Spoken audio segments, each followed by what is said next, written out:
It does take us to our talk of the tape. What to expect when Nvidia reports in less than an hour, what it truly means for the record-setting rally.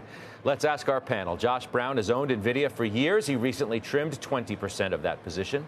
Bryn Talkington owns it too, also a longtime shareholder. Stacy Rasgon, he covers the company for Bernstein. $700 is his price target. Overweight is his rating. It's good to have everybody with us. Josh, I'm starting with you because you've called this, quote, the whole ball game for the most crowded trade on earth. Yeah. That pretty much says it all going in here. Yeah, no, I think that's right. Look, this is the stock that, and it's not just a media phenomenon.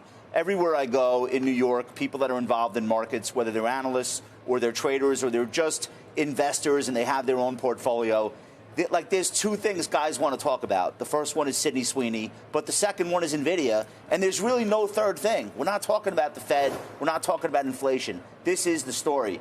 I think what happened today with Palo Alto is actually relevant to the discussion because I think it demonstrates the extent to which we have set the bar at such a high level. It's going to be really difficult, not just for Nvidia, but even as we start getting into guidance season, it's going to be really difficult to keep people in these stocks in the size in which they've been playing them. Keep in mind, Palo Alto is losing a third of its market cap today. Billions of dollars. Do you know what they actually said? They gave guidance of $8 billion for the full year. The previous estimate was $8.15 billion. The math on that is astonishing. And I think, again, it has nothing really to do with Palo Alto. It's a signpost for all of us that are in high beta, high valuation tech to just understand this is not the same game it was a year ago. The expectations on Wall Street have caught up on the sell side, on the buy side. And now it's like, well, what are you going to tell me today? Because yesterday was really exciting, the day before was really exciting. Like, what do you have? What's left in your bag of tricks? Nvidia is the type of company that does have a sizable bag of tricks. I just hope they have enough. So, Stacy Rasgon, on Josh's point, he set it up absolutely perfectly. That's what I do, Scott. How high is the bar? Look, the bar's high. I mean, let's be honest. The bar's been high like every quarter. It's not a new thing. I do think Nvidia is in kind of a unique position in the sense that I don't think that there's any question that numbers today are going up. I don't think that they're going to be missing at least the sell side consensus.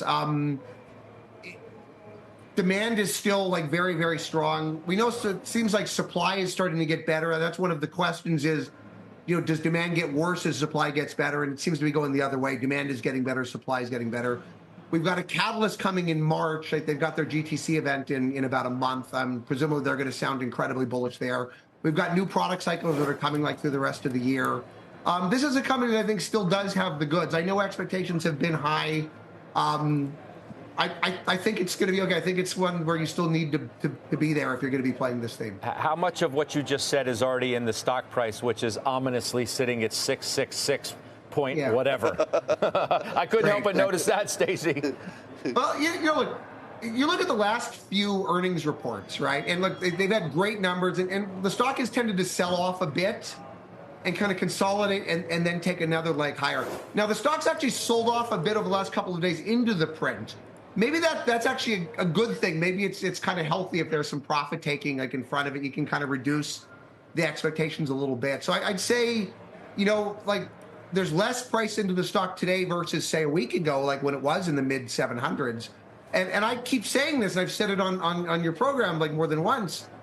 Nvidia is still not expensive. It's actually still the cheapest of all of the AI stocks. It's way cheaper than AMD. It's cheaper than Marvell. It's even cheaper than Intel at this point, right? So I still think there is room for expectations to continue to go up. I think so.